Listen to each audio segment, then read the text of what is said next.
As a raw vegan, or if you come into the raw food movement, raw vegan movement, and all that, you come across fasting pretty quickly, the concept of fasting. And you learn a lot about it, and you hear a lot about it. And if you go to different events, you meet a lot of people who have experimented with different types of fasting, and you start to realize there's many people that have done what to most people would seem very long periods of time without eating.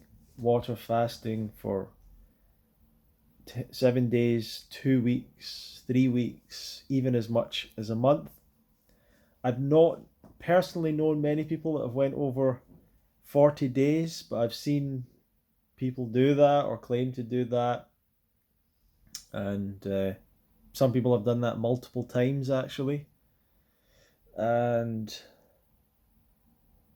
you hear the great stories about fasting and the people that come into the fasting center and they're nearly dead, and they come out of the fasting center and they're in great shape, and they couldn't walk when they came in, and then they go out and they're able to walk. And you hear these stories over and over. And in a way, I want to support fasting as a concept. And when you hear all this and learn all this, you sort of think, why wouldn't you support it, as long as people are sort of doing it safely, if they have supervision, and so on. And I've often thought, like, if I could get people in my family and stuff to do a fast, they'd probably have a, a great experience. It would be very rejuvenating for them. Um, Give their body a bit of a reset and so on, and probably be good for a lot of people. But to be honest, I'm struggling more and more with actually promoting fasting as a good idea in almost any circumstance, and particularly as an idea that's preferable to just changing to a consistently good diet. Um, and there's one huge, massive reason for that, and it's not a lot of you, a lot of people who maybe have not felt that great and they've decided to fast for a few days, or they've maybe had an accident or an injury and they've thought, well, maybe if I rest and fast, that'll improve quicker. Or for a person that's, done many years on a superior diet, raw vegan style diet, and then decided maybe there's some benefit to a fast. I'll try a fast. Not necessarily for those people. The problem, the really huge problem, is the massive amount of eating disorders that exist. And that's why I struggle with the idea of promoting or encouraging fasting. And I have done over the last few years. I've started to think, whether it was at the UK Fruit Fest, whether it was, online on my own channels and things like that, I'm very dubious about fasting now, in a way. Not really dubious about the practice of fasting, but I'm cautious about the impact of the concept of fasting has on many people.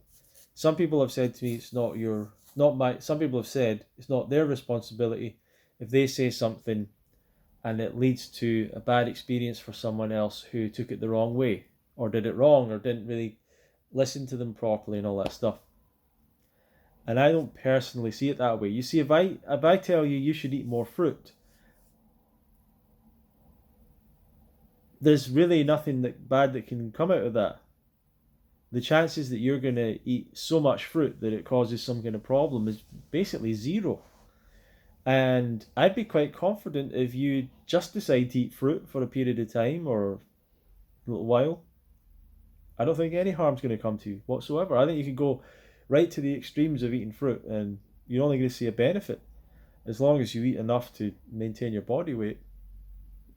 But what I see with fasting is that for many people, coming into the raw food movement is a way of hiding their eating disorder, hiding their anorexia, hiding their, whatever you want to call it, their food anxieties, because they will say they're fasting or talk about fasting, and people won't really call them out on it. They'll kind of support them and say, yeah, I agree with you, I fast, I think that's a great idea. And everyone's agreeing with each other and not realizing that this person is a liar. And they're lying mostly to themselves and living in a huge denial. And they're probably lying to people around them as well.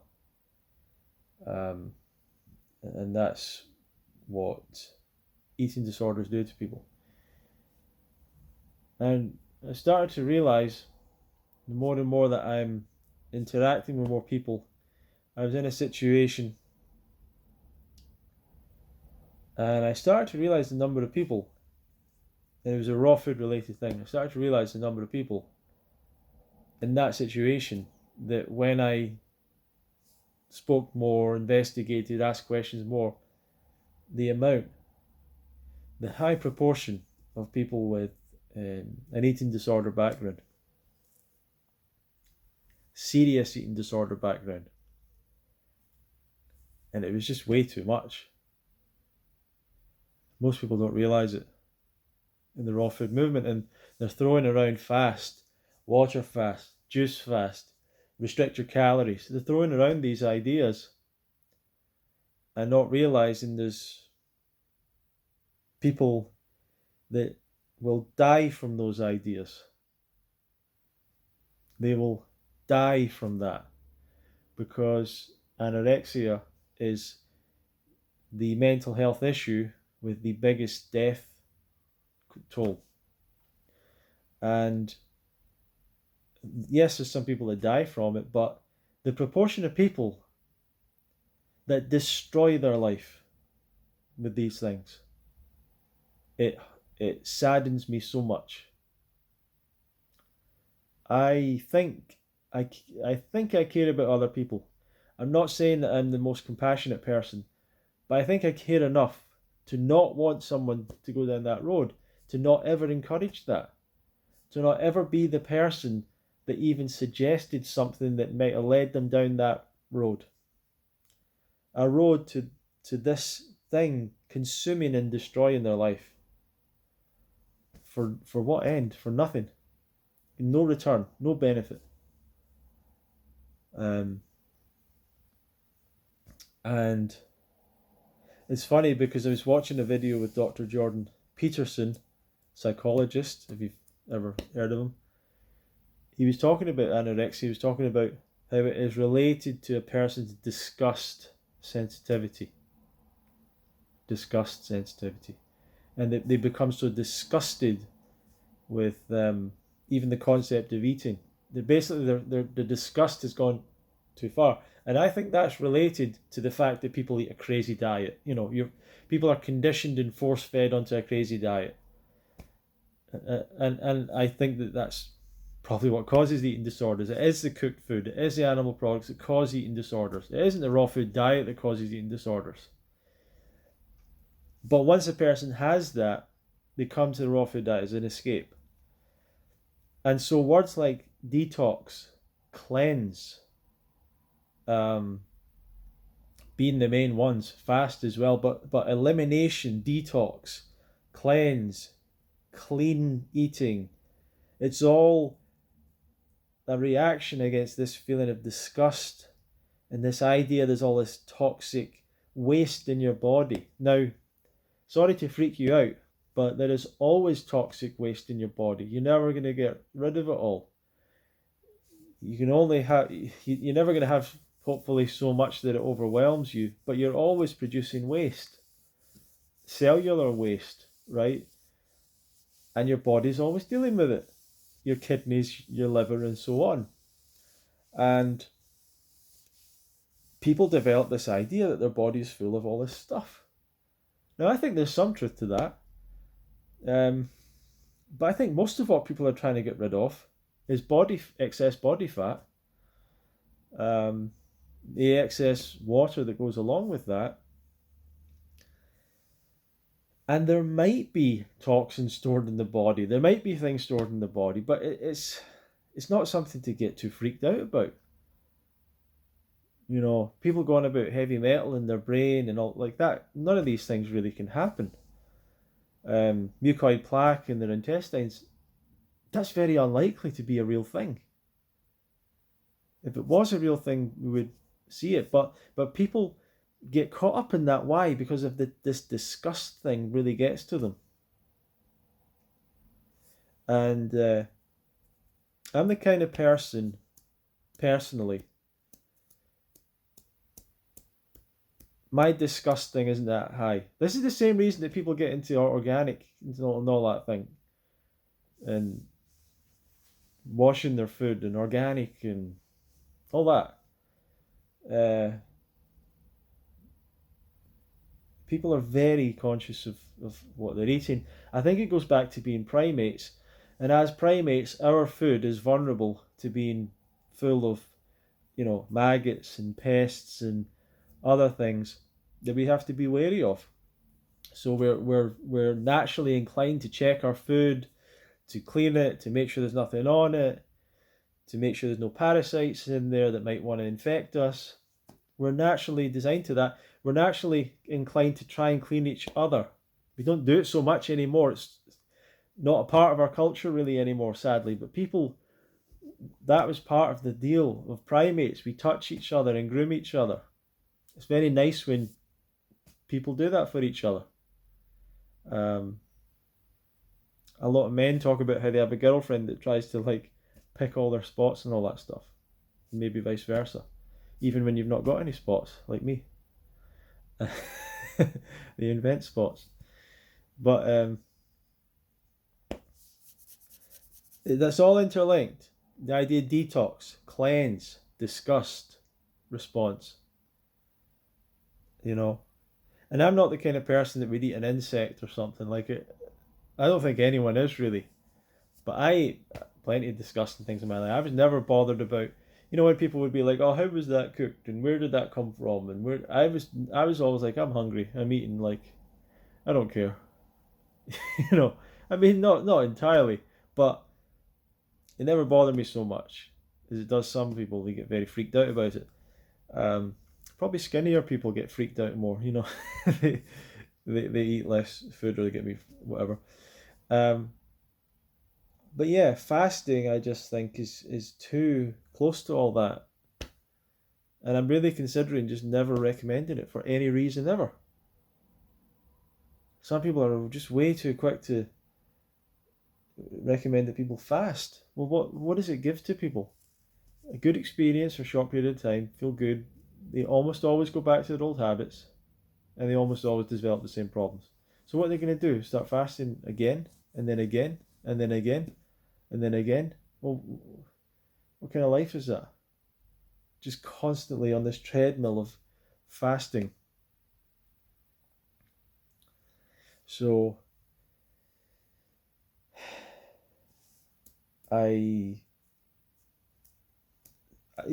you want to have something really simple and clean and all that, thing is, you can only do a fast for so long, maybe 20, 30 days, 40 days. That's going to the extreme, by the way. 40 days. It's probably not advised. Even 30 days is probably not a good idea. I'm not saying you can't do it, but you can do a lot of things in life. You can throw yourself off a building and probably survive. But you don't have to prove any of this stuff. You don't have to take everything to the limit. What am I trying to say? Fasting. Yeah, I just don't think Not convinced it's something I really want to promote anymore, talk about. Yeah, what I'm saying is you can only do it for a certain period of time. But you can go on a super, if you want to call it clean, simple, I would call it super simple, hygienic. Even the word hygiene is going to relate to cleanliness, right? Super simple fruit diet. And you can do that for a year, 2 years, 3 years, 10 years, 20 years. Which one of those situations do you think your body has more of a chance to heal or recover? From a year, 2 years on a fruit diet, or 20 days on a fast? And a lot of people will say, oh, I got more results from a 20-day fast and all that stuff. A lot of these people haven't done 2 years on a fruit diet or 3 years. And very few raw vegans have either. They've mostly done, they've eaten all sorts of stuff and salt and all the rest of it and whatever.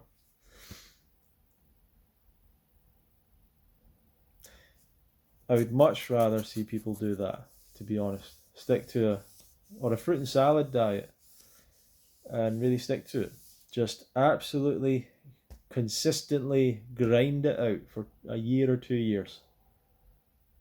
With no fasting, with no juicing, with no any gimmicks, no supplements, no nothing, no worries. Telling you, I just believe it will have much more impact for way more people.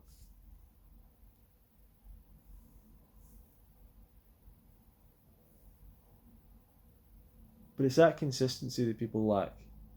And the thing about fasting is it comes with an end date. This diet doesn't come with an end date. It's a lifestyle. People like to fast because they're going to finish and go back to what they did before. That's why they're happy to do it. And then there's some people that say, oh, you should fast every week, every month, I just don't think it's a lifestyle. I'm just not convinced that it's something beneficial. I don't think the human body is really desperately hurt by eating fruit. So anyway, that's just some thoughts today about fasting. I've been watching a bit of an interview with Alan Goldhammer. I think he, to some degree, doesn't recommend too much fruit because it's all been hybridized.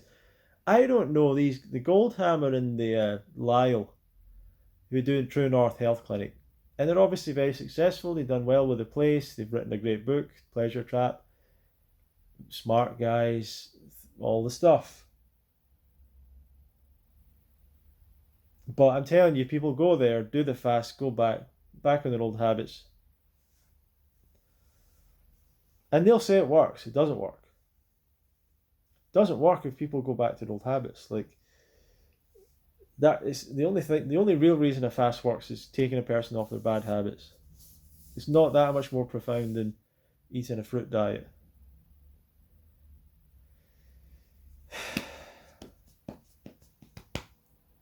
I don't know. You tell me.